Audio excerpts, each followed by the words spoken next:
Hello everybody, welcome back once again in this chemistry class. और ये lecture number 1 है और हम लोग एक नया चैप्टर शुरू कर रहे हैं आज। यहाँ पर ये है chemical reaction in equation.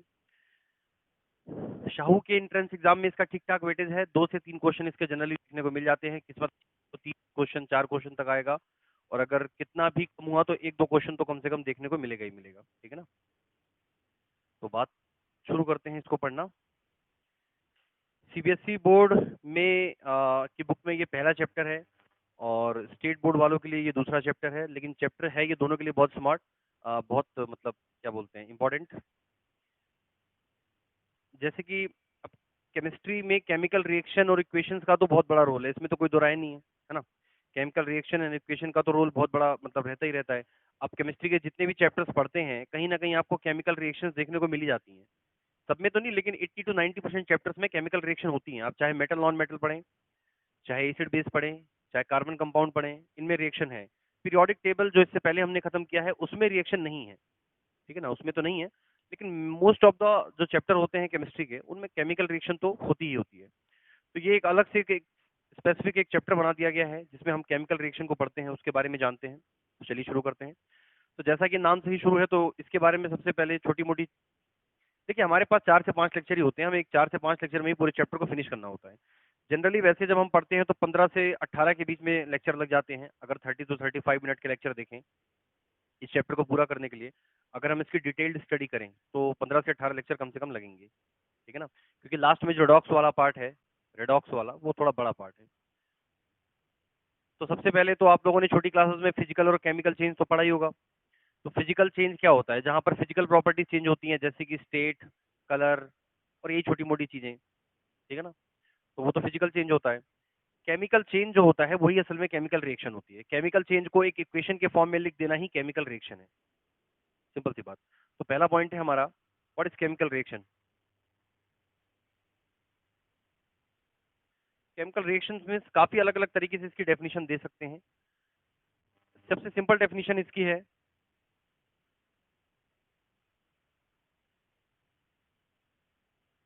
Rearrangement of atoms. Chemical reaction एक ऐसी घटना है जिसमें एटम्स अपना रीअरेंजमेंट करते हैं, that's it. Chemical reaction means simply the rearrangement of atom. Atom अपना रीअरेंजमेंट करते हैं, एटम अपनी जगह बदलते हैं, एटम अपना इस मॉलिक्यूल को छोड़ के किसी और मॉलिक्यूल के साथ ऐड हो जाते हैं। तो इस तरह की चीजें जो होती हैं that is called chemical reaction, simple language में। इसके अलावा एक डेफिनेशन और दे सकते हैं, breaking of old bond. Breaking of old bonds and formation of new bonds. पुराने बॉन्ड्स का टूटना और कुछ नए बॉन्ड्स का बनना ही केमिकल रिएक्शन है। आप किसी भी केमिकल रिएक्शन को अगर ध्यान से देखोगे, देखो आपने ये तो पढ़ा होगा ना छोटी क्लास में, कि केमिकल चेंज में नए प्रोडक्ट बनते हैं, नई चीजें बनती हैं।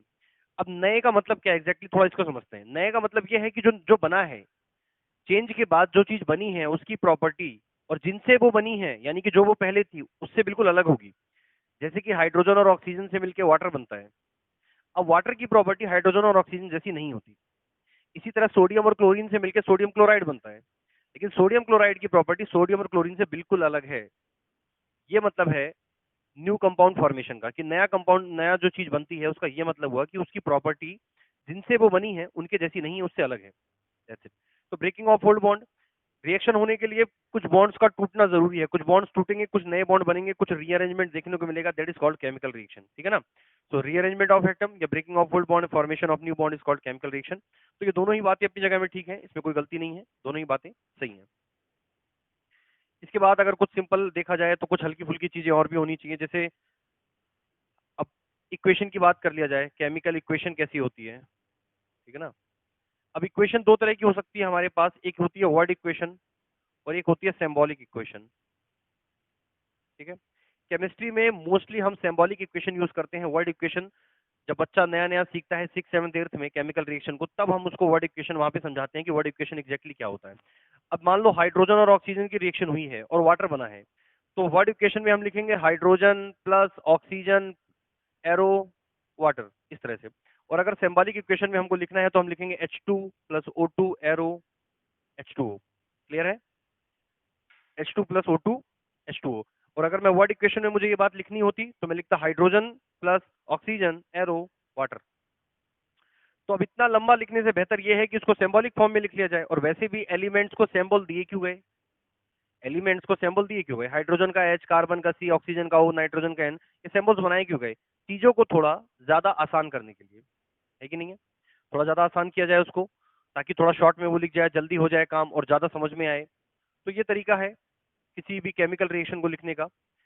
अब इसमें एक बात ध्यान रखनी है कि ये जो किसी भी केमिकल रिएक्शन में दो बातें हो सकती हैं। एक तो ये चीज है जिसने केमिकल रिएक्शन में पार्टिसिपेट किया, वो चीजें जो केमिकल रिएक्शन में पार्टिसिपेट करती हैं, और वो चीज जो केमिकल रिएक्शन में फाइनली बनती हैं। तो जो केमिकल रिएक्शन में पार्टिसिपेट करती हैं उनको हम बोलते हैं रिएक्टेंट, और जो हमारे पास बन के आता है उसको हम बोलते हैं प्रोडक्ट। ठीक है, ये दो बातें और याद रखनी है, रिएक्टेंट एंड प्रोडक्ट। एरो दोनों चीजों को डिफरेंशिएट करता है।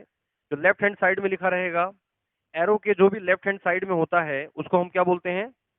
रिएक्टेंट। और जो राइट हैंड साइड में होता है उसको हम बोलते हैं प्रोडक्ट। क्लियर? ठीक है, तो ये हो गई बात छोटी मोटी इक्वेशन की, कि इक्वेशन को कैसे समझा जाए, इक्वेशन क्या है। इसके बाद अगली बात जो हम करेंगे वो क्या है, जरा उसको समझना।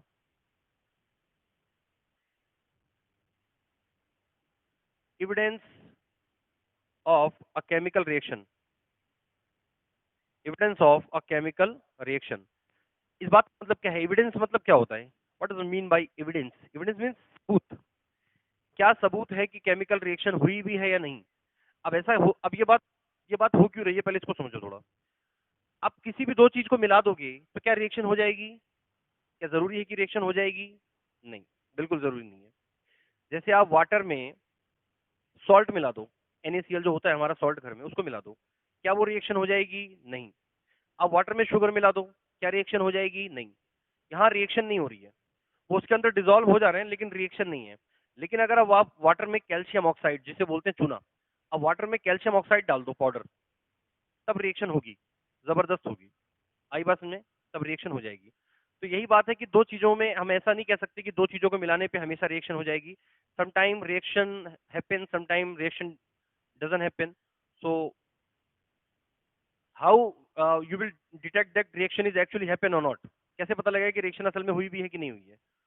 सो एविडेंस कुछ होते हैं रिएक्शन को पहचानने के, जिससे हमें पता लगेगा कि रिएक्शन हुई है या नहीं हुई है। तो इसके हम थोड़े छोटे एग्जांपल लेंगे। नंबर वन, पहला पॉइंट इसमें हो सकता है इवोल्यूशन ऑफ गैस। अगर कुछ रिएक्शन वेक्शन करवाई गई है और अगर उसमें किसी गैस का इवोल्यूशन हो रहा है, कोई गैस रिलीज हो रही है, तो हम मान लेंगे कि हाँ रिएक्शन हुई है। ठीक है, जैसे इसका एग्जांपल क्या हो सकता है, आगे एग्जांपल भी लेके चलते हैं। जैसे कि मान लो किसी, आपने लिया है एसिड HCl, आपने लिया है एक मेटल सोडियम। किसी भी एसिड में अगर reactive metal like sodium, potassium, magnesium और कैल्शियम को डालोगे तो वहां रिएक्शन होगी, और रिएक्शन में क्या बनेगा? हाइड्रोजन गैस बनती है, तो यहाँ बनेगा NaCl प्लस H2। अब ये जो गैस का इवोल्यूशन हुआ है H2, किसी चीज में गैस का रिलीज होना मतलब ये है कि केमिकल रिएक्शन हुई है। बिना केमिकल रिएक्शन के गैस वहां से रिलीज होने वाली नहीं थी। क्लियर? तो पहला तो ये हो गया ये। Some time reaction colour change के माध्यम से भी पता चल जाती है हमको, कहीं कहीं रिएक्शन में कलर चेंज देखने को मिलता है, तब भी हम कह सकते हैं कि रिएक्शन हुई है। जैसे इसका एग्जांपल क्या है, हमारे पास एक कंपाउंड होता है कॉपर सल्फेट, उसको हमने वाटर में मिलाया, एक्वा सॉल्यूशन बनाया पानी में मिला के, और उसमें मिला दिया आयरन। कॉपर सल्फेट का कलर होता है ब्लू, रिएक्शन हो जाएगी, it's a single displacement reaction जो हम आगे पढ़ेंगे, और बनेगा आयरन सल्फेट प्लस कॉपर। अब आयरन सल्फेट का कलर है ग्रीन। तो इस रिएक्शन को पहचानने का तरीका क्या है? इस रिएक्शन में सोल्यूशन का कलर पहले ब्लू था, बाद में हो गया ग्रीन, ब्लू से ग्रीन, तो कलर चेंज हुआ। तो इस कलर चेंज से हम पहचान लेंगे कि हाँ रिएक्शन हुआ। लेकिन ऐसा जरूरी नहीं है कि हमेशा ऐसा हो। आप पानी में कोई कलर मिला दो, कलर चेंज हो गया, तो बोलेंगे रिएक्शन हो गई? नहीं, ऐसा नहीं है। लेकिन सम टाइम कुछ रिएक्शन ऐसी होती हैं जो कलर चेंज के माध्यम से ही पहचानी जाती हैं। सम टाइम स्टेट चेंज भी देखने को मिल जाता है, चेंज इन स्टेट, स्टेट में भी चेंज आ जाता है। जैसे कि बर्निंग, आपको पता होना चाहिए burning is a chemical change. If burning is a chemical change, it also a chemical reaction because chemical changes are chemical reaction. We have already talked about it. ऐसी बात हो चुकी है। तो जैसे कि मान लो आपने कार्बन लिया, उसको जला दिया, कोई भी चीज जलने के बाद ऑक्सीजन से रिएक्शन करेगी, कार्बन सॉलिड फॉर्म में है, कार्बन सॉलिड फॉर्म में जलने के बाद कार्बन डाइऑक्साइड गैस के फॉर्म में बनेगी। तो यहाँ पर सॉलिड से गैस के फॉर्म में चेंज हुआ कि नहीं हुआ, तो ये भी एक रिएक्शन हुई। तो एक ये भी तरीका है। और क्या हो सकते हैं इसके एविडेंस? एक हो सकता है चेंज इन हीट। अगर रिएक्शन के दौरान, रिएक्शन जो हमने सॉल्यूशन तैयार किया है, जो भी हमारे पास मान लो जो भी मटेरियल है, उसके हीट में अगर कुछ चेंज देखने को मिला, यानी कि अगर उसका टेम्परेचर बढ़ गया या उसका टेम्परेचर कम हो गया, तो टेम्परेचर बढ़ना या कम होना ये भी एक केमिकल रिएक्शन की निशानी है। इसका मतलब ये है कि एक केमिकल रिएक्शन वहां पे हुई होगी। जैसे दो बातें हो सकती हैं हीट चेंज में, या तो हीट रिलीज हुई होगी या हीट एब्जॉर्ब हुई होगी। हीट रिलीज का मतलब ये है कि जैसे मान लीजिए एक बीकर में, किसी कंटेनर में हम कोई रिएक्शन करवा रहे हैं। अगर जैसे मान लो शुरू में उसका टेम्परेचर नॉर्मली था, रूम टेम्परेचर 20-25 डिग्री के करीब। थोड़ी देर बाद हमने रिएक्शन के बाद हमने देखा कि उसका टेम्परेचर अचानक से राइज होने लगा, बढ़ने लगा। तो हम समझ जाएंगे कि हाँ, हीट रिलीज हो रही है, हीट रिलीज हो रही है, वहां पे रिएक्शन हो रही है। और जिस रिएक्शन में हीट रिलीज होती है उसको क्या बोलते हैं? Exothermic reaction. और जिस रिएक्शन में हीट एब्जॉर्ब होती है, अब इसका मतलब क्या हुआ? मान लो नॉर्मल टेम्परेचर था रिएक्शन कराने से पहले, थोड़ी देर बाद देखा हमने कंटेनर ठंडा होने लगा। अब कंटेनर ठंडा होने का मतलब यह है कि वो आसपास अपने सराउंडिंग से हीट एब्जॉर्ब कर रहा है। So it's also a type of evidence for a chemical reaction. और जिस रिएक्शन में हीट एब्जॉर्ब होती है उसको बोलते हैं एंडोथर्मिक। तो ये दो टर्म आपको याद रखनी है, एंडोथर्मिक और एक्सोथर्मिक, जिससे हमें क्लियरली पता चलता है कि रिएक्शन हुई है कि नहीं हुई है। रिलीज हुई है हीट तो एक्सोथर्मिक, हीट एब्जॉर्ब हुई है तो एंडोथर्मिक। इसका मैं एग्जांपल आपको दे देता हूं। जैसे एक्सोथर्मिक रिएक्शन का, अगर आपने मान लो कैल्शियम ऑक्साइड को वाटर में मिलाया तो बनाएगा कैल्शियम हाइड्रोक्साइड और प्लस हीट। प्रोडक्ट साइड में अगर प्लस हीट लिखा हुआ है, प्रोडक्ट साइड में अगर प्लस हीट लिखा हुआ है तो मतलब यह है कि रिएक्शन एक्सोथर्मिक है। और अगर प्रोडक्ट साइड में माइनस हीट लिखा हुआ है तो मतलब रिएक्शन एंडोथर्मिक है। जैसे इसका एग्जांपल हम ले सकते हैं, जैसे कैल्शियम कार्बोनेट, और इस साइड में हमने प्लस हीट लिख दिया और उसके बाद बना calcium oxide plus carbon dioxide. तो इस रिएक्शन को हम बोलेंगे this reaction is a type of endothermic reaction, because heat इधर की साइड में लिखी, यानी कि कैल्शियम कार्बोनेट को हीट किया गया है, गर्म किया गया है, हीट दिया गया है, तब जाके ये रिएक्शन हो पाई। तो जिस रिएक्शन में हीट देना पड़ता है, यानी कि एब्जॉर्ब जो कर रहा है, दैट इज कॉल्ड एंडोथर्मिक। और जिस रिएक्शन में हीट रिलीज हो रही है वो कौन सी रिएक्शन है? एक्सोथर्मिक। इसका ज्यादा सिंपल एग्जांपल समझो, फोटोसिंथेसिस और रेस्पिरेशन, ये हम पढ़ते हैं अक्सर, ये दोनों एक दूसरे के जस्ट अपोजिट ही होते हैं।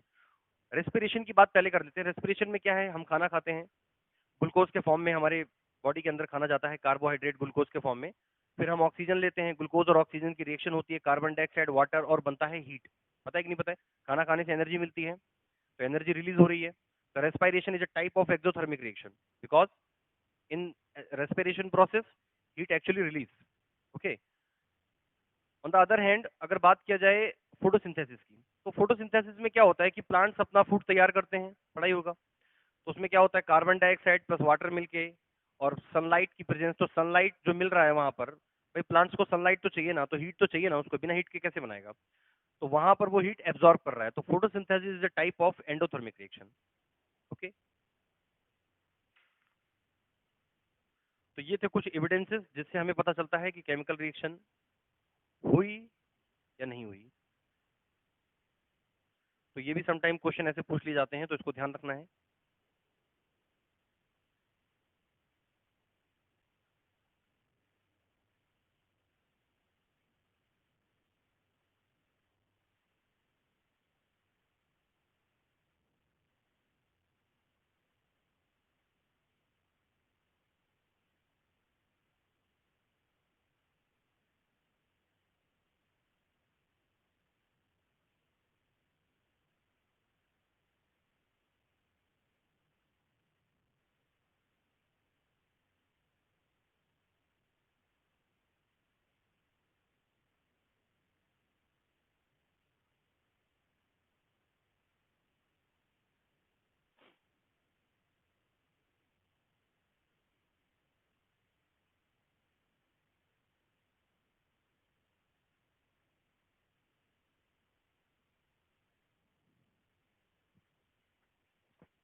Okay.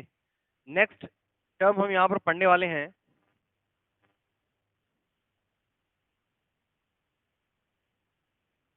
Rate of reaction affecting factors, यानी कि ऐसे फैक्टर्स, ठीक है, यानी कि ऐसे फैक्टर्स की बात करेंगे जो किसी केमिकल रिएक्शन के रेट ऑफ रिएक्शन को इफेक्ट डालते हैं। इस बात का मतलब क्या हुआ, थोड़ा समझो। देखो, केमिकल रिएक्शन का मतलब तो केमिकल रिएक्शन, सिंपल सी बात है। यानी कि रीअरेंजमेंट ऑफ एटम, कुछ नया बन जाए, कुछ रिएक्शन वेक्शन हो जाए, एटम रीअरेंज कर लें, कुछ बॉन्ड टूट जाए, नया बॉन्ड बन जाए, कुछ नया बन जाए, that is chemical reaction. Rate of reaction का मतलब हो गया कि रिएक्शन की स्पीड से मतलब है यहाँ पर कि रिएक्शन की स्पीड। और some time rate of reaction पे ये भी होता है कि रेट ऑफ रिएक्शन से कभी कभी इस बात ये भी डिपेंड करता है कि कभी कभी कंपाउंड्स भी बदल जाते हैं। रेट ऑफ रिएक्शन से ये भी हो जाता है कभी कभी कि प्रोडक्ट शायद चेंज हो जाए, कि अगर रिएक्शन की रेट बदल दी जाए तो प्रोडक्ट भी चेंज हो सकता है, ऐसा भी होता है। ठीक है, लेकिन मेनली हमारे यहाँ, मतलब फिलहाल हम जो बात कर रहे हैं रेट ऑफ रिएक्शन की, उसका मतलब ये हो गया कि रिएक्शन की रफ्तार क्या है, रेट क्या है। अब इससे एक बात तो पता चलती है कि हर रिएक्शन की रेट एक जैसी नहीं होती है कि नहीं है। जरूरी नहीं है कि हर रिएक्शन एक जैसी हो। जैसे आयनिक रिएक्शंस होती है वो बहुत फास्ट होती हैं, और वहीं मॉलिक्यूलर रिएक्शन बहुत स्लो होती हैं। कुछ रिएक्शन होगी जो एक 10 सेकंड के अंदर हो जाएगी, कुछ रिएक्शन होगी जिसको शायद 24 घंटे लग जाए होने में, ऐसा भी हो सकता है। तो रिएक्शन की रेट अलग अलग हो सकती है, सारी रिएक्शन एक रफ्तार से नहीं चलती, ये बात मैं समझाना चाह रहा हूँ। तो कौन कौन से ऐसे फैक्टर हैं जो किसी रिएक्शन की रेट को बदल सकते हैं, बढ़ा सकते हैं, घटा सकते हैं, कुछ भी कर सकते हैं। ऐसे कौन कौन से फैक्टर्स होते हैं, इसी की बात हम करने जा रहे हैं। क्लियर? तो देखो कौन कौन से फैक्टर हैं यहाँ पर। नंबर 1 है size of particles. Size of particles ये कैसे असर डालता है, जरा समझना इसको। एक बहुत सिंपल सी रिएक्शन की बात करते हैं। जैसे मान लो हमने लिया है कोई एसिड, सपोज करो इस कंटेनर में हमने ले रखा है एसिड। एसिड मान लो हमने ले लिया है HCl। अब अगर आपने एसिड बेस पढ़ा है तो आप लोगों ने पढ़ा होगा कि मेटल कार्बोनेट्स और मेटल बाइकार्बोनेट्स जब एसिड से रिएक्शन करते हैं, जब एसिड से रिएक्शन करते हैं तो इस रिएक्शन में कार्बन डाइऑक्साइड गैस रिलीज होती है।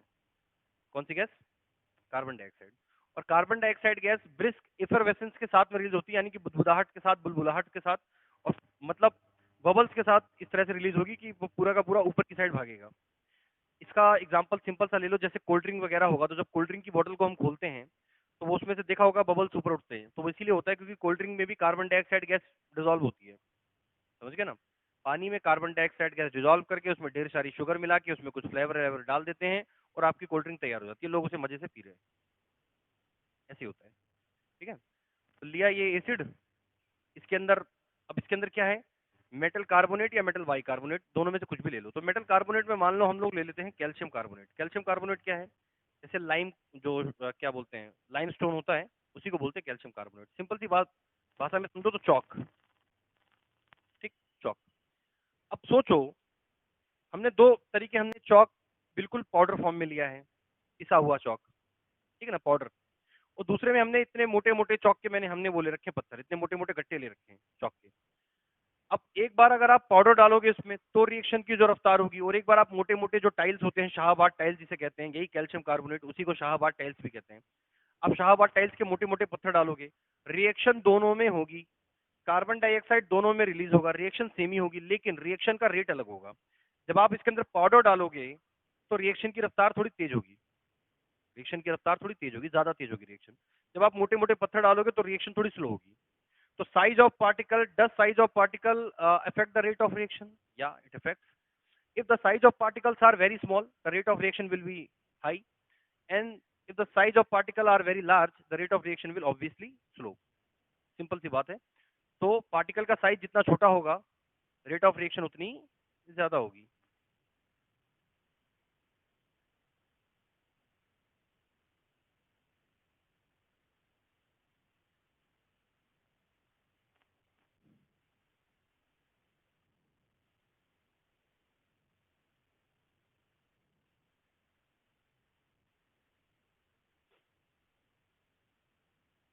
ठीक है, सेकेंड फैक्टर जो होता है साइज ऑफ पार्टिकल के अलावा, अ, जो किसी रेट ऑफ रिएक्शन को इफेक्ट डाल सकता है, दैट इज कॉन्सेंट्रेशन भी होता है, और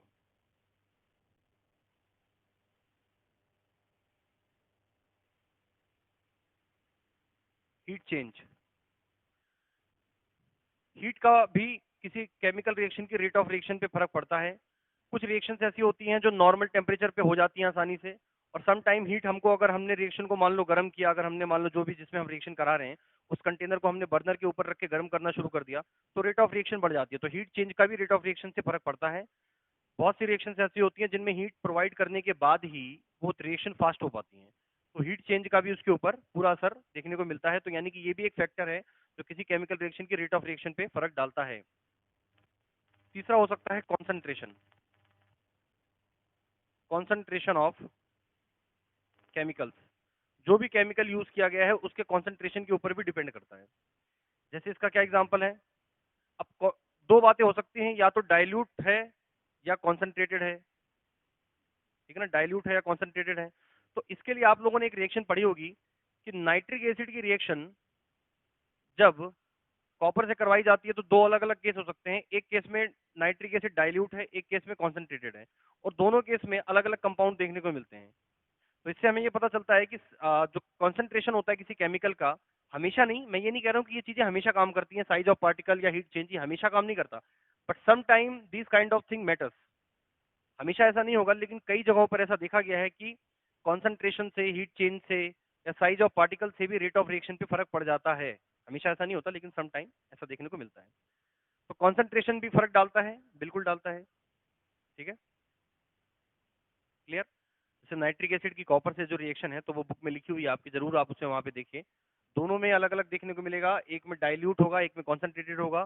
तो डाइल्यूट वालों में, डाइल्यूट वाले केस में बनता है हमारा नाइट्रोजन मोनोऑक्साइड, और कॉन्सेंट्रेटेड वाले केस में हमारा बनता है नाइट्रोजन डाइऑक्साइड। तो ये एक बड़ी मेन रिएक्शन है जो हमें ये समझाती है कि जो केमिकल हमने यूज किया है, एसिड बेस या जो भी लिया है, उसके कॉन्सेंट्रेशन से भी रेट ऑफ रिएक्शन इफेक्ट पे इफेक्ट पड़ता है। क्लियर।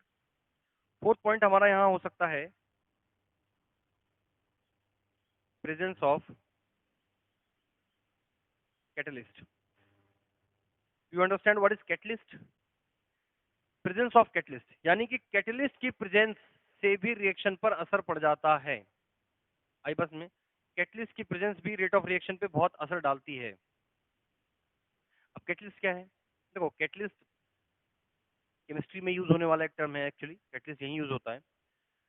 कैटलिस्ट का मतलब हो गया किसी भी केमिकल रिएक्शन में एक ऐसा सब्सटेंस, किसी भी केमिकल रिएक्शन के दौरान एक ऐसा सब्सटेंस जो केमिकल रिएक्शन में डायरेक्टली पार्टिसिपेट तो नहीं करता, यानी कि ना वो आपको रिएक्टेंट साइड दिखेगा, ना वो आपको प्रोडक्ट साइड दिखेगा। भाई जो भी चीजें केमिकल रिएक्शन में पार्टिसिपेट कर रही हैं, या तो वो लेफ्ट हैंड साइड में होंगी रिएक्टेंट बन के, या वो राइट हैंड साइड में प्रोडक्ट के फॉर्म में होंगी। दोनों में से किसी साइड तो होना चाहिए। लेकिन कैटलिस्ट ना रिएक्टेंट साइड में होगा, ना प्रोडक्ट साइड में होगा, दोनों में से कहीं भी नहीं होगा।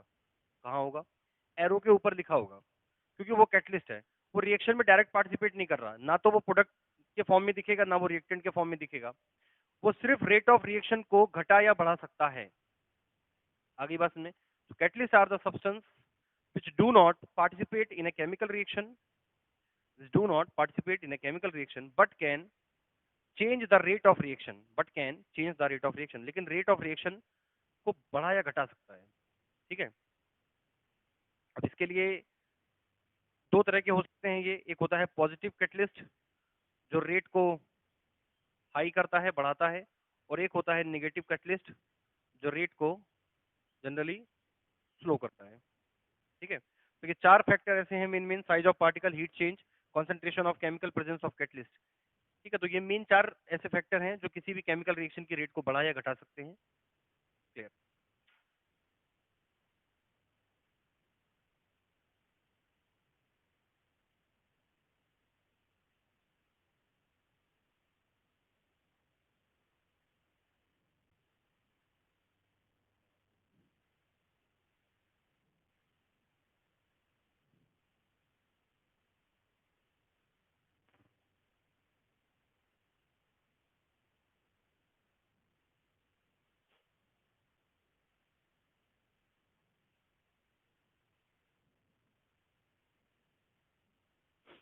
ठीक है। इसके बाद एक टर्म और आएगा, बैलेंस्ड और अनबैलेंस्ड केमिकल रिएक्शन। ठीक है। बैलेंस्ड और अनबैलेंस्ड केमिकल रिएक्शन। सबसे पहले बैलेंस्ड और एक लेंगे अनबैलेंस्ड। बैलेंस्ड केमिकल रिएक्शन वो है जिसमें number of atom in reactant side of any element, number of atom of any element, किसी भी एलिमेंट के जो नंबर ऑफ एटम है वो रिएक्टेंट साइड में और प्रोडक्ट साइड में बराबर होंगी। That is why it is called balanced reaction. और अनबैलेंस्ड रिएक्शन ऐसी रिएक्शन होगी जिसमें किसी भी रिएक्शन में किसी भी एलिमेंट के जो नंबर ऑफ एटम है वो रिएक्टेंट और प्रोडक्ट साइड में बराबर नहीं होंगे। ठीक। एक केमिकल रिएक्शन बैलेंस होनी क्यों चाहिए? तो आप लोगों ने पढ़ा है law of conservation of mass. Law of conservation of mass, law of mass conservation या law of conservation of mass, कुछ भी कह लो। This law was given by Antoine Lavoisier, who is also known as father of chemistry, modern chemistry. ठीक है। तो उन्होंने बताया था in a chemical reaction total mass of reactant would be equal to total mass of product. यानी किसी chemical reaction में चाहे कुछ भी बने, चाहे कुछ भी चेंज आए, कुछ भी हो, लेकिन मास जो रिएक्टेंट का है वही मास प्रोडक्ट का होना चाहिए। And it is very much applicable for chemical reaction but not applicable for nuclear reaction. Chemical reaction में ये चीज पूरी तरह से एप्लीकेबल है। तो बैलेंस रिएक्शन समझ में आ गया। बैलेंस रिएक्शन यानी कि mass of reactant equal to mass of product. Unbalanced reaction मतलब mass of reactant is not equal to mass of product. ठीक है। तो यही फर्क है, बैलेंस में दोनों तरफ बराबर होता है। अब जरा एक एग्जांपल ले लें, जैसे मैं पहले अनबैलेंस ले लूं। जैसे मान लीजिए नाइट्रोजन प्लस हाइड्रोजन की रिएक्शन से बनता है अमोनिया। तो क्या ये एक बैलेंस रिएक्शन है? जरा चेक कर लेते हैं। इधर नाइट्रोजन 2 है, N2 लिखा है, यानी नाइट्रोजन के 2 एटम है। यहाँ पर नाइट्रोजन सिर्फ एक है। हाइड्रोजन यहाँ पर 2 है और यहाँ पर हाइड्रोजन 3 है। तो यानी कि नाइट्रोजन और हाइड्रोजन दोनों ही बैलेंस नहीं है। अब इसी का बैलेंस फॉर्म लिखें अगर हम ऊपर, तो ऐसा हो जाएगा N2 प्लस 3H2 2NH3। ठीक है। अब इस रिएक्शन को ध्यान से देखो, नाइट्रोजन 2 है तो यहाँ पर भी नाइट्रोजन 2 है। ये जो 2 लिखा है ये दोनों के लिए है। यहाँ पर भी 2 नाइट्रोजन की 2 से मल्टीप्लाई होगा तो नाइट्रोजन 2 हो जाएंगे। तो नाइट्रोजन 2 इधर भी, नाइट्रोजन इधर भी 2। हाइड्रोजन यहाँ पर कितने हैं? 3 2 जा 6, टोटल 6 हाइड्रोजन है। और यहाँ पर भी 2 से मल्टीप्लाई होगा, 2 3 जा 6। तो यानी कि दोनों तरफ अब बराबर है। तो ऐसी रिएक्शन को बोला जाएगा balance chemical reaction. Why a chemical reaction should be balance? Because to follow the law of conservation of mass which says that in a chemical reaction total mass of reactant is always equal to total mass of product. That is why a chemical reaction should be balanced. Okay, so balance and unbalanced reaction में क्या फर्क है ये आपने देख ही लिया है, balance कैसी होती है। अब रिएक्शन बैलेंसिंग कैसे करते हैं? तो बहुत अलग अलग मेथड हो सकते हैं। जनरली हम लोग हिट एंड ट्रायल मेथड पकड़ते हैं, जहां पर हम बारी बारी से कुछ इधर इधर ऐड करते कर करके देखते रहते हैं। फाइनली हमको एक जगह दिखता है कि रिएक्शन बैलेंस हो गई है। कोई खास ऐसा स्पेसिफिक तरीका नहीं है रिएक्शन बैलेंस करने का, बस प्रैक्टिस बेस्ड चीज है ये। जितनी प्रैक्टिस करेंगे उतना जल्दी सीखेंगे। अब यहाँ पर इस लेक्चर में इतना समय नहीं है कि आपको केमिकल रिएक्शन को बैलेंस करना सिखाया जाए, लेकिन हिट एंड ट्रायल मेथड है और ये आप लोगों ने अपना जब चैप्टर पढ़ा होगा तब जरूर इस चीज को पढ़ा होगा। काफी इंपॉर्टेंट है तो इसको छोड़ भी नहीं सकते। ठीक है। समझ में आ गई बात? बैलेंस और अनबैलेंस केमिकल रिएक्शन में क्या फर्क है? तो बेसिकली यही फर्क है कि बैलेंस में रिएक्टेंट और प्रोडक्ट का मास बराबर होगा और अनबैलेंस में रिएक्टेंट और प्रोडक्ट का मास बराबर नहीं होगा। नंबर ऑफ एटम बैलेंस में बराबर होंगे किसी भी एलिमेंट के, 2 nitrogen 2 nitrogen 6 hydrogen 6 hydrogen. Unbalance में बराबर नहीं होंगे, 2 नाइट्रोजन 1 नाइट्रोजन 2 हाइड्रोजन 3 हाइड्रोजन बराबर नहीं होंगे। ठीक है। तो बेसिकली यही बेसिक छोटे मोटे फर्क है इनमें। इसी के साथ आज का लेक्चर समाप्त होता है। अब आगे मिलेंगे नेक्स्ट लेक्चर में, जहां पर हम टाइप्स ऑफ केमिकल रिएक्शन की बात करेंगे। बारी बारी से उन रिएक्शंस को डिस्कस करेंगे, जितना पढ़ाया गया है उसको रिवाइज कर लेना। एग्जाम में इन्हीं सबसे क्वेश्चन ज्यादातर पूछे जाते हैं। लेक्चर समाप्त होता है। बाय।